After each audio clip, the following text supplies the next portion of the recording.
Well, it was seen this week that South African Airways reported a net loss of 5.7 billion rand in the past 12 months. The airline's executives will meet National Treasury officials every 2 weeks to discuss the urgent funding that's needed after reporting a seventh consecutive year of losses.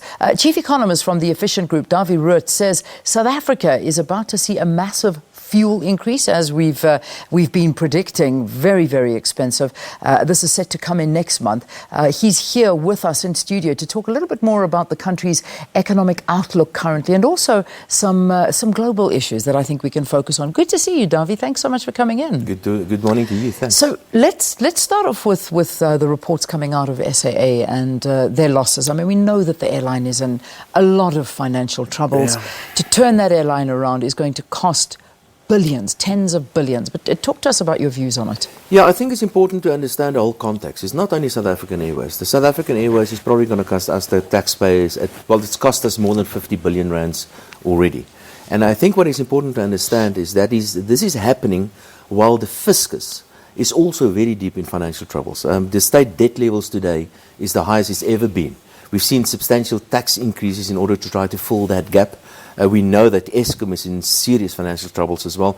And I think the important first step that we have to take is to take an ideological step. Yeah. Do we really want to go on with the South African Airways? Because we've got a 10th turnaround plan now, and I am pretty sure this is also not going to work. Yeah. So I don't know what the answer. The answer must be to cut it down to size and to get rid of it. Privatization? Of course, that's a swear word. You can't use it in South Africa anymore, It seems unfortunately. to be. Why? Why is it a swear word? It's an ideological thing, because it means that we're becoming new liberalists, and that's another swear word in South Africa. But the reality is, and it doesn't matter what ideology you believe in, the reality is we simply cannot keep on wasting money like this. It is impacting hugely in the South African economy. I've calculated what the cost of Eskom and the drag of Eskom was on the South African economy. And we're talking about many, many billions of rands of lost production.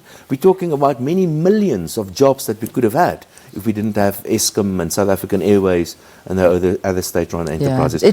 It's very, very difficult, I must say. It's something that when we look at it, and I remember speaking to the finance ministers at the time saying, think of offloading it. And they're saying, who would want to buy this? That's another point. And that's the problem. Yeah, well, the choices are basically, it seems, try to fix it, and that's what they've been trying to do. It doesn't work, it seems.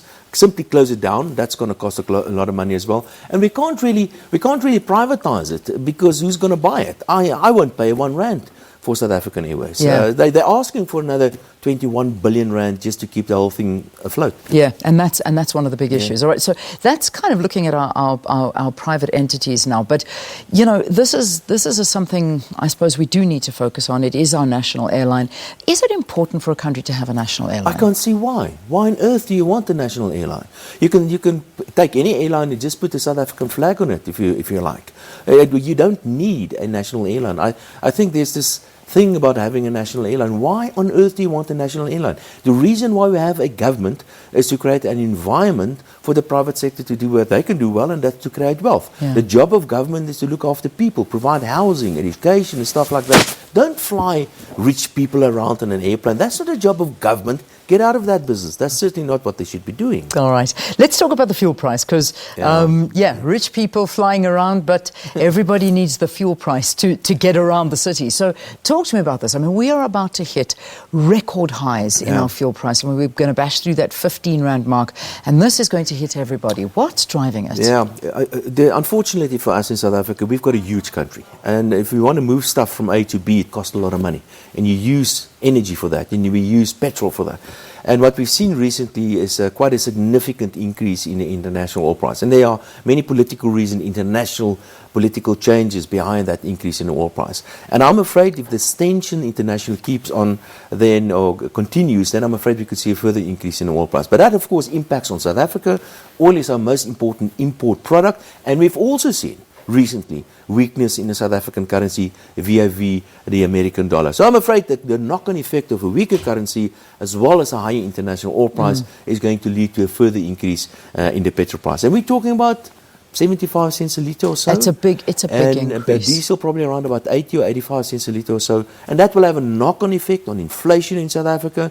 closing that window of opportunity for the Reserve Bank to cut interest rates, and and that happens on top of things like, for example, a VAT increase and some other price increases as well. And this is going to impact certainly, as always, on the poor in the country. I mean, if we look at the States, though, and we're seeing the dollar strengthening, and this is having that negative effect on us.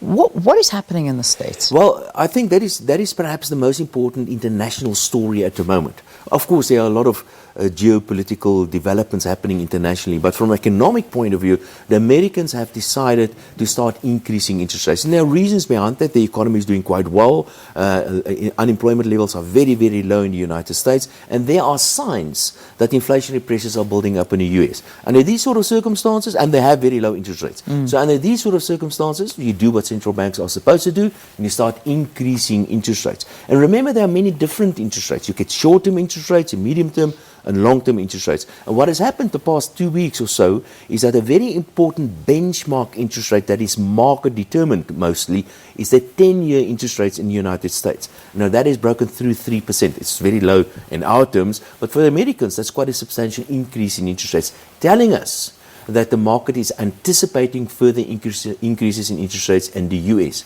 Now if interest rates go up, that supports the US dollar. If the dollar goes up, other things goes down, and that means the South African rand as well. Yeah. But there is an additional possible threat coming from this tightening in monetary policy in the US. And as interest rates increase in the United States, of course that affects exchange rates of emerging economies like, for example, the South African rand. But that also leads, potentially to an outflow of capital from emerging economies back into the United States. And that's what's happened to the Argentinians. And they are in very deep trouble today, and many other emerging economies as well. So keep an eye on interest rates in the United States, because that is going to affect international capital flows, and it will impact eventually on countries like South Africa via things like a weaker currency, which we are seeing now, and perhaps even higher interest rates eventually, especially on the bond market. Yeah, so it's good to keep an eye on those. Yeah. I just want to ask you, as we begin to wrap this up, we've been speaking in depth about the economic situations that are happening in the respective provinces around South Africa.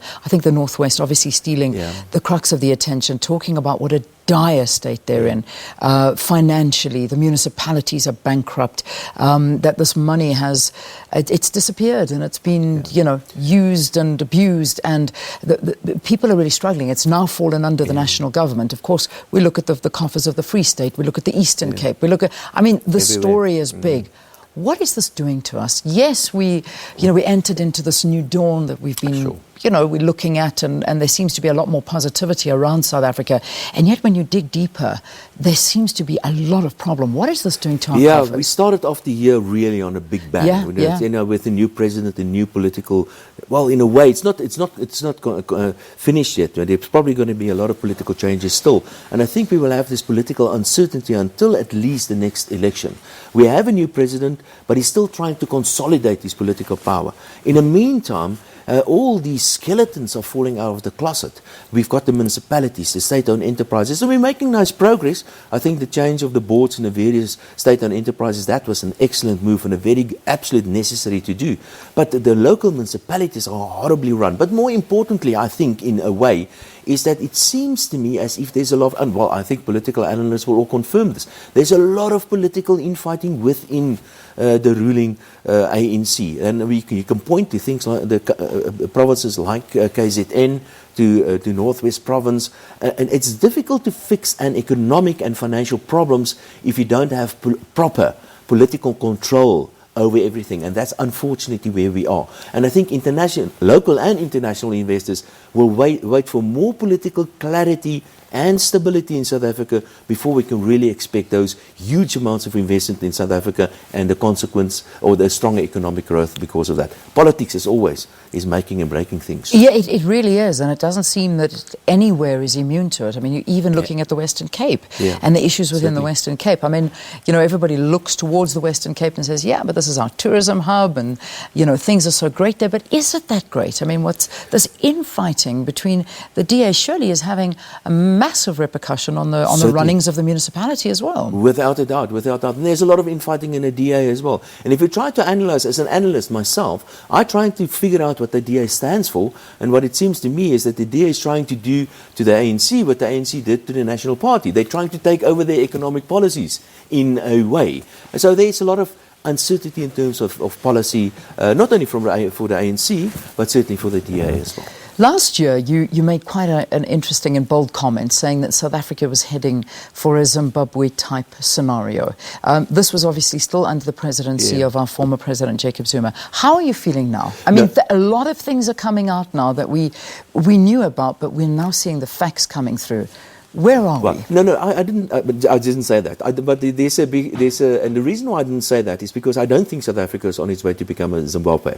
It can potentially get even worse than Zimbabwe, but the reason we're not going to become like Zimbabwe, there are a number of reasons for that. The South African economy is just so much more sophisticated, so much more diversified. The financial markets are so much important, so much integrated with the rest of the world. So without a doubt, we're certainly not going to become Zimbabwe. But the damage to the South African economy the past 10 years, especially under Zuma, was absolutely horrible. The South African economy has been set back at least 10 years. I mean, there's numbers thrown around from Minister Pravin Gordhan, about 100 billion rand possibly. We saw Trevor Manuel coming out yesterday and saying that it was detrimental to South Africa. Trust in the economy, and that's perhaps the single most important thing. People have lost trust in South Africa. They don't see South Africa as an investment destination anymore. They look at other countries in Africa. They don't necessarily see South Africa as this entrance or the way to get into Africa anymore. And we need to rebuild that. And one way of rebuilding that is to make sure that we have clarity on policy. For example, I speak to international investors all the time. What does it mean, expropriation without compensation? What does that mean? I can't answer these sort of questions because it sounds nice politically and the politicians use it. But what does it really mean? Does it mean if I invest here, I can potentially lose my investment? If that is the case, investors are not going to put their money here. In the meantime, we have this uncertainty and this political infighting in the various provinces like we've discussed, for example. And there's obviously a lot of tension within the ruling alliance and within the ruling political party in South Africa. So we need to get clarity and we have to get more certainty on who are going to be the political leaders in future and what the policies are and what those policies really mean. And I'm afraid that's probably going to take at least until the next election. And until then, I'm afraid I don't see very strong inflows of capital and therefore probably not very strong economic growth. We seem to be stuck in a growth trajectory of, say, between 1 and 1.5% or so. In a good year, 1.5%, in a bad year, below 1%. And that's not good enough for the population alone is growing at about 2%. So we're losing out. We need the answer to South Africa, to everything, is to get this economy going, and that's probably going to take some time. All right. Dawie Roodt, thank you for talking to us here on the programme. I think covering a wide range of issues.